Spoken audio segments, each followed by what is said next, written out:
My name is Rick Bell. I'm a professor of history and I teach History 132, Fighting Slavery.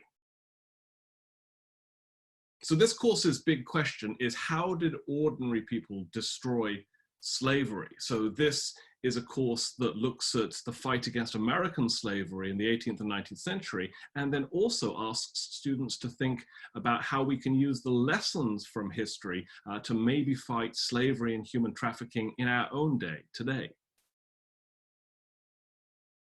So these sort of questions, I think, are hugely important to historians and to people around the world, because on the one hand, American slavery was one of the most significant features of American history for centuries.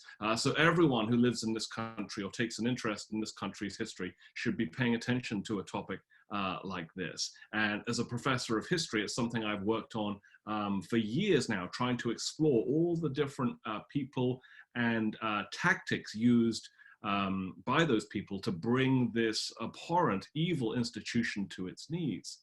But I'm also keenly aware that slavery and human trafficking still exist today in different forms.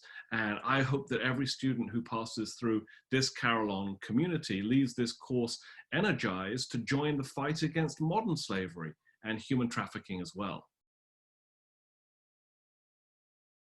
Students in my course do a whole range of activities focused on the problem of how people in the past fought slavery and brought this gigantic, powerful economic engine to its knees. And students get a clear sense of who the people who fought slavery were through lectures, through readings, through discussions, and through writing and debate assignments based on primary sources. And the goal of this course is to have students recognize that it wasn't simply Abraham Lincoln sitting at a desk somewhere in Washington in the 1860s who, with the stroke of a pen, obliterated slavery with a single stroke.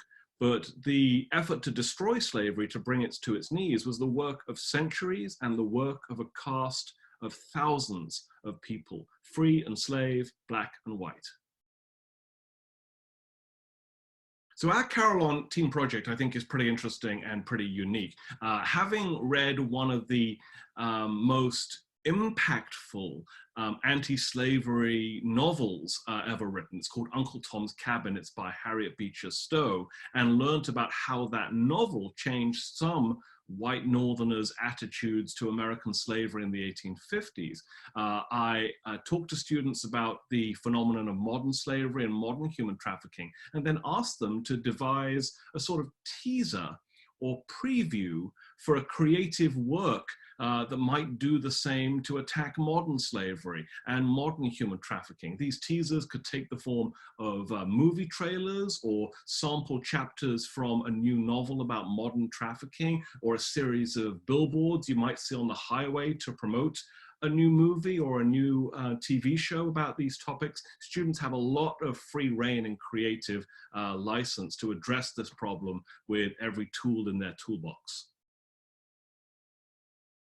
One of the things that first attracted me to the Carillon communities was the opportunity to teach small groups of students in small settings.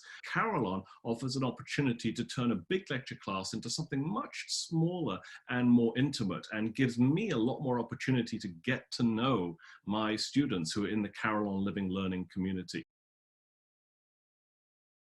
Students who are just transitioning from high school to college, I think, are full of energy and enthusiasm and a life force of curiosity that you don't often see. And so to be able to be in learning environments with students who are that engaged, that enthusiastic, that energetic and curious is a real privilege.